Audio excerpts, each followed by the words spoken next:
My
job title is General Manager.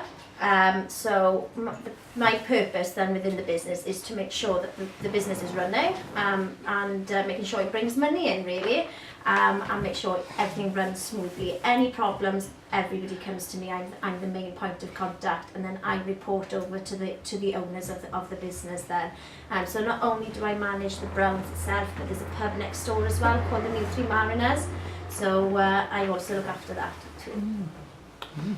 I look after events, poetry, if things like today, if people want to come in and talk about Dylan, and any other things that I'm asked to do, really. So I've been here now just short of 18 months. But I have been working in the industry for the last 16 years, and we're lucky enough to have John, as you've just heard now. He used to run the premises around about 2 or 3 years ago. So he's got in-depth, was it 4 now, is it? In-depth knowledge of it now as well. So it's becoming a really good project, and yeah, 18 months has just flown by. So he sat, a lot of people seem to think he sat in the bay window in the bar, but in matter of fact, he actually sat in the corner, isn't it, next door to the, just adjacent to the fireplace. Before you go, we'll show you, there are 2 photographs in the bar, one of him sitting in the window, yeah, and one of him sitting in this side seat. But I think because we've got photographs of him sitting there, we assume that's where he sat, but I think he probably sat wherever there was a spare chair, you know. Mind you, the locals, you know, as being a local like that him, corner. It'll be his little corner. So we have a lot of locals that come in here, drink every single day, and they have their seat. And I can imagine people do move. Once they come in through that door, people will actually move so that they can sit in their own seat. Yeah. So I can imagine something similar would happen with Dylan Thomas as well. Yes.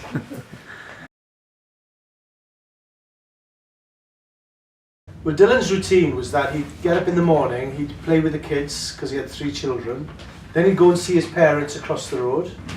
He would do the crossword with his father. His father was his best friend, really. And then he'd come over here in the morning, and he'd sit in this room, but this was walled off. So he'd come through that little door there, and this room he had a very small window. He called it Ivy's Dungeon. And he'd get the gossip of the day, he'd have a beer, then he'd go back, and his wife would lock him in the writing shed for about 4 or 5 hours to make sure that he wrote and he didn't wander off anywhere. And then she'd let him out in the night, and then they'd come to the pub. So basically he came here every day. So it was refurbished back in 2012. So it was Billy Bragg's wife was the interior designer. And the concept was back then was to have that Dylan Thomas 1950s feel. So as if you're going back in time. So each room, so we've got 13 rooms in total, each room is individually designed, and we've got 1950s bathtubs in there and things like that, so it sort of draws you back in time then, so when it was just everything was so simple and not so complicated, and that's a feel that we try to give to our guests then as well. Our other project at the moment is the restaurant, which is just situated adjacent to the bar then, and that's going to be quite modern. We have got a name in mind, but I'm not going to release it just yet to you, so you'll have to watch out on our website and keep an eye on that. So that is exciting at the moment, and the interior designer for that is Melanie, and she owns Penally Abbey, which is a hotel then in Pembrokeshire also, so she has a lot of input in that side of the project. See, this has been Browns has been here for nearly 270 years. Imagine that, 270, that's a long time, isn't it? People have been coming into the door and asking for a beer. And it's gone through various changes over the time, but prior to the refurbishment, it was basically a bar with bed sits upstairs, and it was used mainly by young people who didn't have anywhere to live. You know, so the guy who ran it was quite generous in that respect, because he didn't charge much rent. But it obviously meant that the place became a bit of a wreck, so the refurbishment needed doing, otherwise the whole place might have fallen down.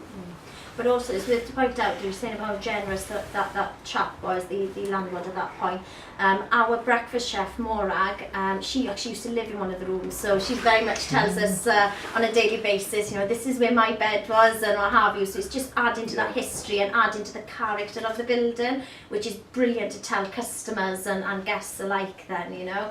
And even like the staircase is the original staircase, so you know, you walk in on it, it creaks, it wob, you know, it's sort of, it's not, you know, it's not perfectly straight or anything like that, but that's the character of the building, which just makes this place just amazing, you know. His wife, every single night of their lives together, they were together from 1936 to 1953, which was 17 years, they spent every night in the pub. That's not to be glamorised in any way at all, but the pubs were so full of people telling stories. But they used to leave their kids at home. They used to leave a 10-year-old girl looking after a 4-year-old boy in the boathouse, which is quite a bleak place at the time, you know.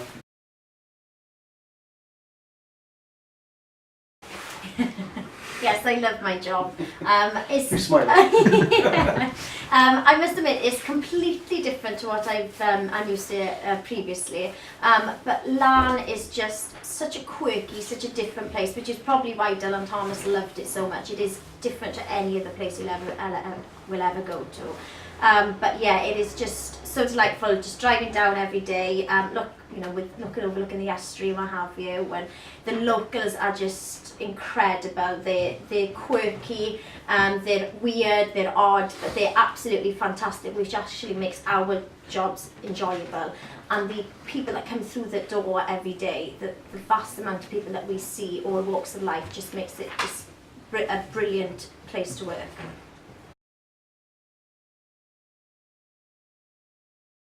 So during the summer months and during peak periods, we are pretty much full, like this weekend now with the game on. We tend to be very busy because our pub next door is the main focal point to watch the game. So a lot of people tend to stay here a lot during the weekend.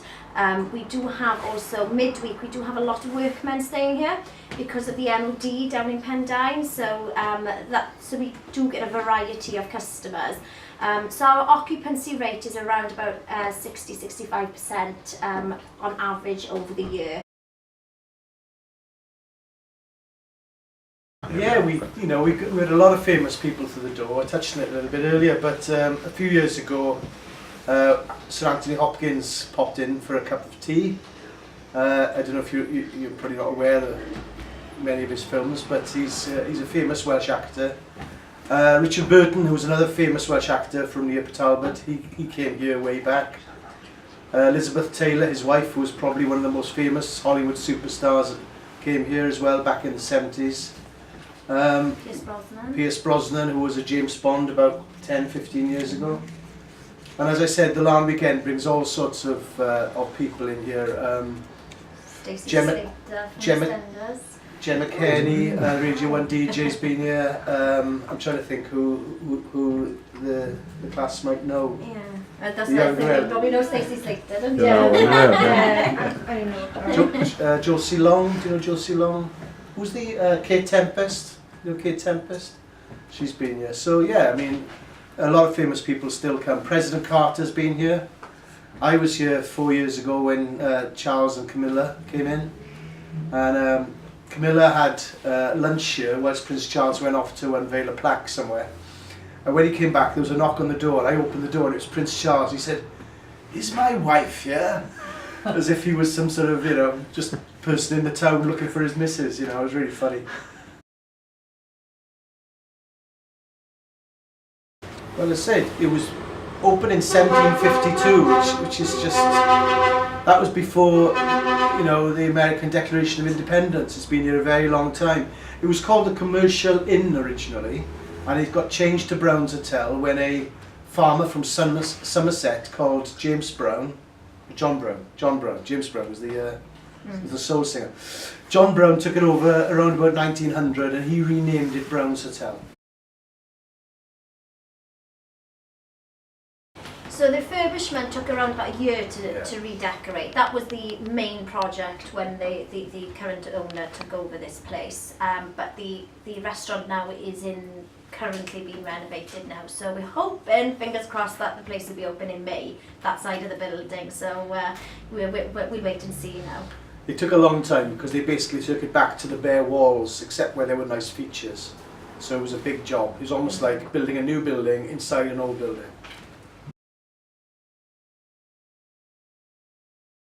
Got 13 rooms in total, so they vary from different sizes, from singles, doubles, and then we've got a couple of suites, so our really posh rooms then.